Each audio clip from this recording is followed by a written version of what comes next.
make use of my shelves. That didn't work.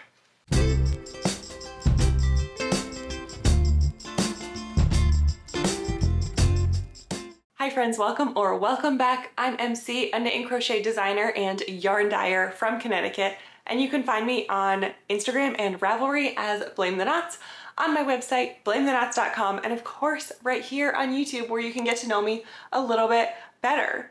Today we are here. Today is July 30th. Oh no, I didn't look up any of this. It is Wednesday, July 30th, and we are here for episode 54 of the podcast. And if you have been here before, you might notice that things look a little bit different. So let's get that out of the way right at the beginning.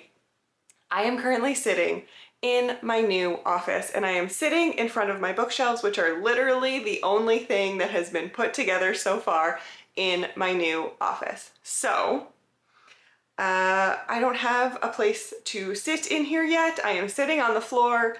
The only reason that I have books in here is because I wanted to add some weight to the bookcases because our cats like to climb things. So I put the books in here, and everything else is a disaster around you. So also, that being said, if things are echoey or the lighting is weird, bear with me. We're getting to work on it. It's just gonna take some time, but my old office is now kind of half empty, and like there's piles of stuff everywhere because we've started at least moving things in here, not like putting them away, but it's just been shuffling piles around the house. So I didn't really want to film in there either because it's not looking great in there at this moment. And I thought, you know what? Let's get started filming in the new office. So, yeah, bear with me over the next couple of podcasts and videos and whatnot. Things are going to constantly look different, but I decided I wanted to just start filming in here. I thought maybe initially I was like, okay, I'm gonna wait for the whole thing to be done and then have like this big grand reveal, but you know what? I wanted to start filming in here. I like it. It's exciting for me to have this space, so that's what we're doing. Anyway, that's enough of that. I am not wearing anything handmade today. I am wearing, oh goodness, this shirt that says Unwind and has a little ball of yarn. Joe got this for me, and I don't know where it came from. I can try and ask him and see if he can figure it out. I know that he said that he was the victim of Instagram ads. So yeah, I don't know. But anyway, let's move on because I actually have a lot of stuff to talk about today, very different than last time, and I have a train to catch. So let's get going. I have a couple of finished objects to show you today, but only one of them is knitting, and this is the Netty sweater, and this is a design by me that is currently in testing, and this was using some of my hand spun yarn. This is 100% Jacob that was dyed by Wee Chickadee Wool Co. It was a one-of-a-kind colorway, and I made a second sample of my Netty sweater in it because I wanted to. And also it is like 90 degrees outside right now. So I was not gonna wear this on the podcast. You will not be seeing me wear this on the podcast for several more months, but this is a lovely fitted sweater with amazing satin sleeves that are not sewn. They are knit onto the body, and it fits so good. It's fitting everyone so good. It has a lot of ribbing down here at the bottom. It's harder to see on this sample because it's so dark, but big chunky ribbing. It fits so well. There's also the Netty vest, which is, oh, this is a DK weight pattern, and the Netty vest is a fingering weight pattern. Both are currently in testing. Both will be coming out in September. I should have brought, I have a little like bucket thing that I brought over here with all of my finished, or like all the stuff I wanted to talk about today. I don't have another one on the other side of me to put things into after I talk about them. Let's make use of my shelves. That didn't work. Okay. Can you stay where I put you? Will you be good? There we go. Let's just put it right there. It's a little bit off camera, but that's fine. Anyway, next I have 2 skeins of yarn that I finished. And the first one, I can't remember where this was the last time. Actually, I can't remember where either of these were last time we spoke. I think this might have been done. The spin was complete, but I hadn't applied it yet. And this is some bare yarn that is Merino Romney Corriedale from Ohana Fiber Mill on the Big Island of Hawaii. And I chain plied this and I got 224 yards of a sport weight yarn. I think, so it's measuring as a sport weight, but honestly, I feel like once I knit something up, I'll probably end up knitting it at more like a DK weight gauge. And yardage wise, it feels kind of more like a DK weight. But yeah, I can imagine that it is going to poof up a little bit more as I work with it. But yeah, this was lots of fun. It was my first time chain plying in a really long time, and I had a good time with it. Was it my favorite thing? No, but I'm considering chain plying again for something we'll talk about in a little bit. So I guess it wasn't all bad. So that is wrapped up. This was my first completed skein for the Tour de Fleece. I will put that right there. And then the next skein that I finished, again, can't remember where this was when I spoke to you last, but I finished my skein of Meh and My Bad from Agem Fiber Arts. And this, I got 574 yards of a DK weight yarn. And this is all merino. This was so much fun to spin. This is like so, I feel like it's just not doing it justice, but this is so poofy. It's so good. I have always wanted to spin a yarn that looks like this. I wish it was like a little bit more. I feel like I could do better next time if I'm like spinning with it like more intentionally. But it's so poofy and good. I can't wait to figure out what I want to make with this. I don't know what I want to do, but it's gonna be special, whatever it is. And I'm so excited. Let's put you over here. That works. Wait, no, I put the, okay, there we go. Put them on the same level so I can be surrounded by my pretty yarn. Okay, I am pretty sure that everything I'm about to show you for works in progress are things that you have not seen before. So hold on to your hats. This is gonna be a wild ride because I did a lot of things. Oh my gosh. So the first thing I have to show you is something very exciting. And this is the G Street Light.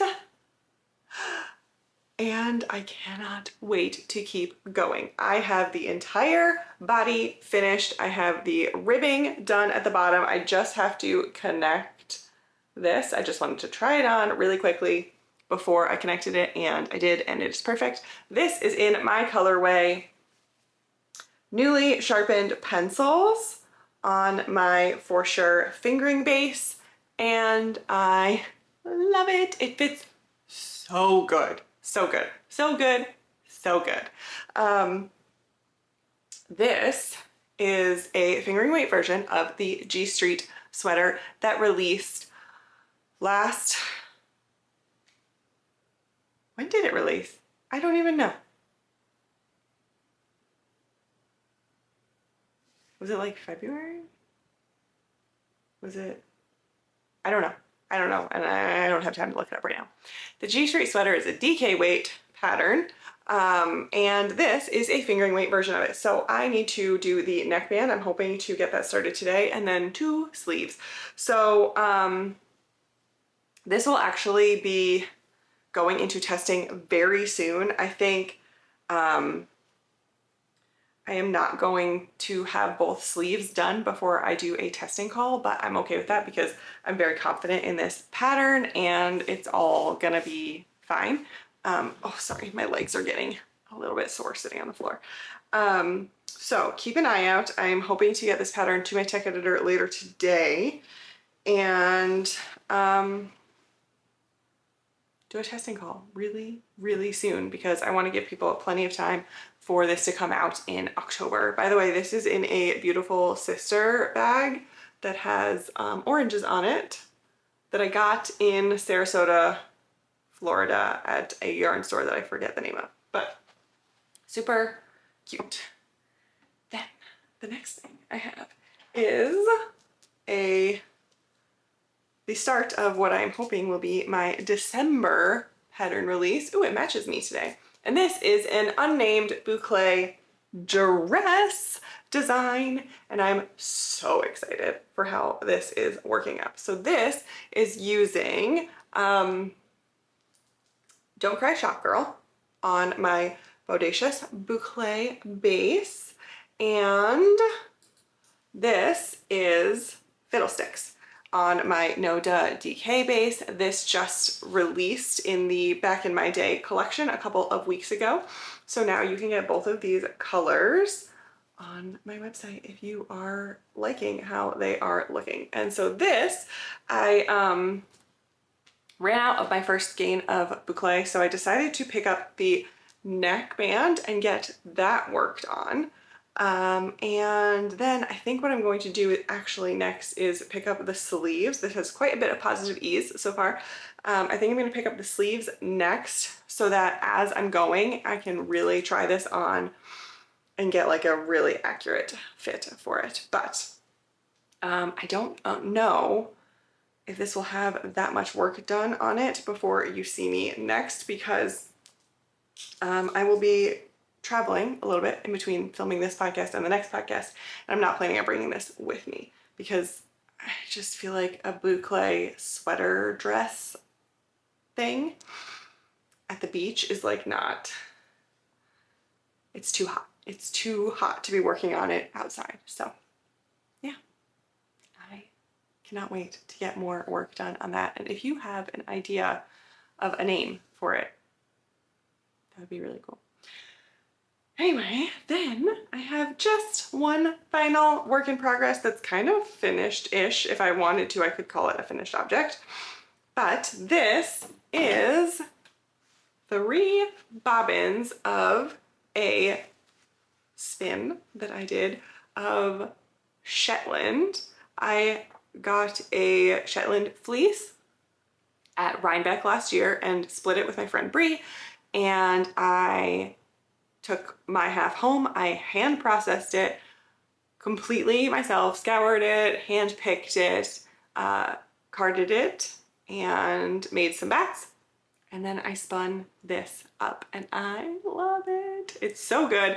I'm thinking, I know I want to do a 3-ply for this yarn. I don't know if I'm going to do a 3-ply and pull from all 3 bobbins or if I'm going to do a chain ply. But hopefully that will be done before the next time I see you. Oops, sorry. So I can show you the finished yarn, and I can't wait. I'm so excited. I wish I could do it right now, but I can't. I can't get started with that. Okay, now that I have finished talking about all these things, I can put my little box back together and keep everything nice and clean. That was fast. Holy cow. That was really fast. We have almost nothing to talk about in the shop. I just want to say all orders that have been placed as of me recording this have been dyed, have been sent out. Wholesale orders have been filled. You can now get my yarn at Madison Wool again if you are in the area. They have just had a big restock, and thank you all so much for your support and your patience and everything. It's been fantastic. Also, I have started to put some of the ready to ship yarn into its new location in this office, and some of it's not fitting, particularly the DK. For some reason, I have an excess of DK weight ready to ship yarn. So this is just your reminder to go check my ready to ship, to make sure that you check the sale section, because I actually have several sweaters quantities of both fingering weight and DK weight and lace weight Surrey that are on sale already for 15% off with no code needed. A reminder to get on the newsletter, because if you get on the newsletter, you get a code for 10% off of any orders in my shop. So if there is some yarn that's ready to ship that maybe isn't in the sale section, you can still get 10% off of it. So please help me out. I would like the shelves to be a little bit less crowded than they already are. So go take a look. I will leave the link down below. Life has been this. I mean, this is it. We finally finished getting all of the wallpaper off and up in this room. We have 2 of the 4 walls done for the baseboard trim. We just need to paint. We ran out of painted boards, so we need to paint some before we do the next ones. We have to do the window trim. We replaced all of the electrical in here. I have USB plugs, which is so cool now. We don't have those anywhere else in the house. I'm so excited. Let's see, what else do we have to do? I mean, obviously there's like little bits and bobs that need to be fixed, like the nail holes in the trim and doing little touch-ups, all that kind of stuff. But it is coming along, and obviously I have assembled my bookcases. I actually also assembled my yarn and fiber stash. That has officially moved into this room, and I filmed it. So that video will be coming soon. I don't know when I want to release that in the order of all of this new office stuff. So let me know how desperate you are to see that video. Yeah, everything's been just chugging along. So much back and forth between the rooms, so much moving of stuff back and forth, and it's getting there. It is finally getting there. Just earlier today, I found what I want to have for lighting in here. So I'm very excited about that. I need to do some measuring, double checking of sizes and all that kind of stuff, but I'm pretty positive I know what I want for lighting. So I will get that ordered soon. And I'm looking around to see if there's anything else I need to update you on. I don't think so. Yeah, that's all that we have to say for this room. So it is also going to be taking a little bit of a break because, like I said, I have a train to catch today, and we are going to be heading down to my in-laws in Delaware, and we're gonna visit with the whole family down there for a little bit. Joe's sister and brother and all of their kids and spouses are coming down. His aunt and uncle live in town. There are some family friends. It's gonna be a big shindig. So we're gonna have some fun, go to the beach probably, just hang out. We have 3 out of the 4 nieces and nephews all have birthdays like within the past 2 weeks to like the next 2 weeks. So it's gonna be a big hoot nanny. And hopefully it will be a lot of fun. This is our first time taking the train down because normally we drive, and it is such a crapshoot driving through New York City. The traffic can be horrible. So we decided to take the train, and I think it's gonna be really fun. Okay, that just leaves us with books, and I have been on quite a reading kick in the last couple of weeks, and we have had some high highs and some low lows. So let's jump right in, and I'll go as quickly as I can. And I won't spend too much time on any of these.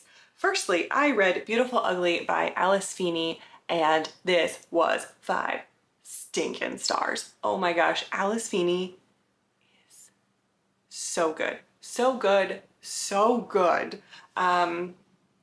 This is about a writer whose wife goes missing. That's all I'll say. And it was so good. Alice Feeney's twists are like, this woman cannot be trusted. She will get you. You got to pay attention to every stinking word that she writes because she will get you. But this was so good. I'm obsessed with her. I can't wait to read more books. Then I read One Dark Window by Rachel Gillig. This, I don't really know how to describe it. It kind of has like it's a fantasy world. It has a magic system that like isn't quite tarot, but it feels kind of tarot-ish. Like there are cards that have powers. And it was interesting. I don't know what I can say about it. I gave it 4 stars. I had a good time. I think, so it's a duology. I think if the series was any longer, I might not continue. But since it's a duology, I think I'm going to read the second book and see how it wraps up. I really liked it. I had a good time. Also, while I was working in this room, audiobooks were like getting me through the day. So that's why I've listened and read so much stuff. And also, if you have read One Dark Window and you like it, I highly recommend The Devouring Grey and The Deck of Omens. It's another duology and it's different but very similar. Like both books have like all the major families of the household have like tree-based names. So there's like the Hawthorns and the Yews and stuff like that. And they both have a,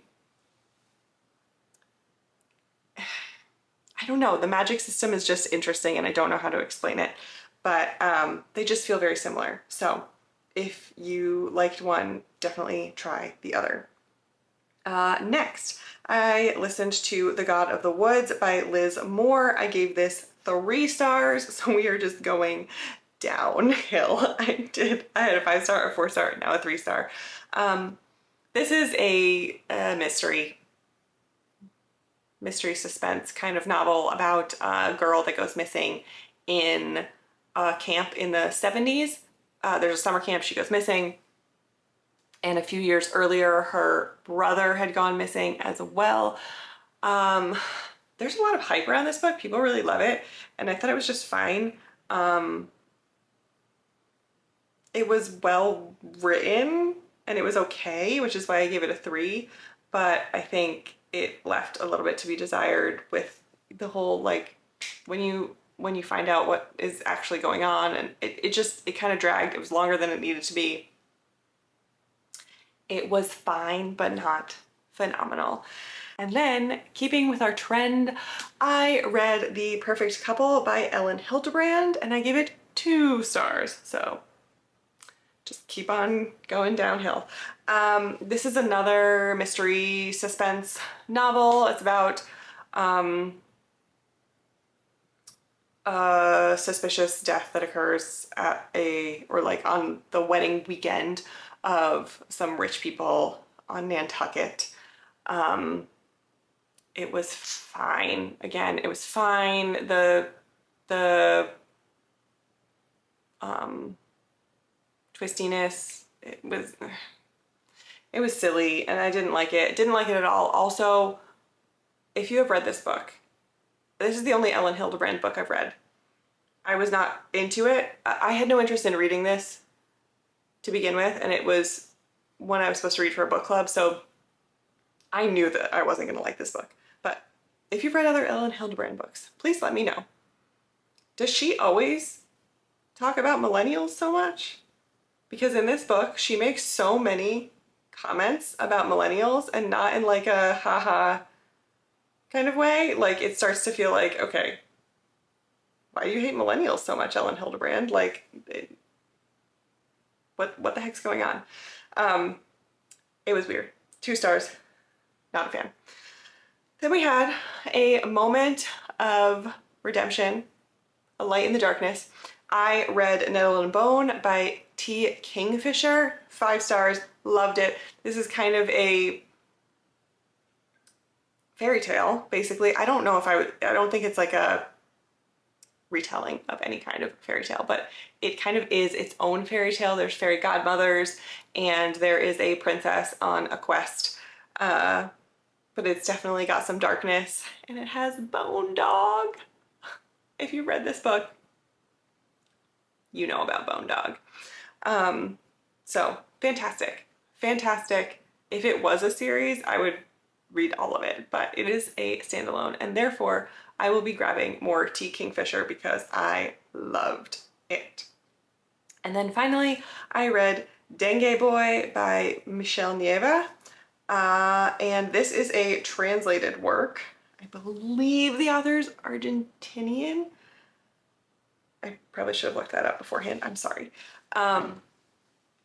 So I had read a whole bunch of mystery thriller suspense novels lately, and I was just feeling a little bit like burnt out on those, and I wanted something weird. And this was short and definitely had weird vibes. So I picked it up, and it is about a mosquito human. Sentient mosquito, I guess. It is hundreds of years in our future, and basically the world is like a horrible place because, you know, that's the track that we're on. And a woman has given birth to a mosquito, and I don't even know what to say. I gave this 2 stars. It was, I think it was trying to say things, and I respect it for that. But it was really, I like weird stuff. I really like weird books, and it was too weird for me. And it was like related, the blurb says it's very much like Kafka, and I'm like, I don't think so. I don't think so. Also, I know this is me being picky, and it's my job to proof and edit things, so I always have that eye for errors, but the synopsis says that the book takes place in the year 2297, and it says in just about every chapter in the book and on a couple of maps that are in the book, and several times, at least a dozen times throughout the book, that the year is 2272. It really bothered me. Like, it's not that hard. It's not that hard to look up what year the book takes place in when you're gonna put it in the synopsis. Like, the synopsis literally begins with like, in the year 2297. That's not when it takes place. Come on, people, come on. Anyway, I know that has nothing to do with the book. That did not affect my rating at all, but sometimes I just need to share my frustration on things like that. Anyway, okay. I've officially started the yammering, so I'm gonna wrap things up right now because I have to get this uploaded onto my computer and ready to go so that I can edit it on the train. I will talk to you all soon. Let me know like what you're most excited to see about this office, I guess. Are there any parts of it that you really want to make sure that you see me setting up? Like I said, I filmed my stash, but is there something else in here that you're interested in? I have been filming a little bit of a video of the whole construction of it, but what are you most excited to see and learn about this office? And also, feel free to let me know if lighting or sound is weird, but also do so with grace and know that I will be doing my best to change it for you in the future. Anyway, that's all we have for today. So until next time, take care of you, and I will see you later. Bye.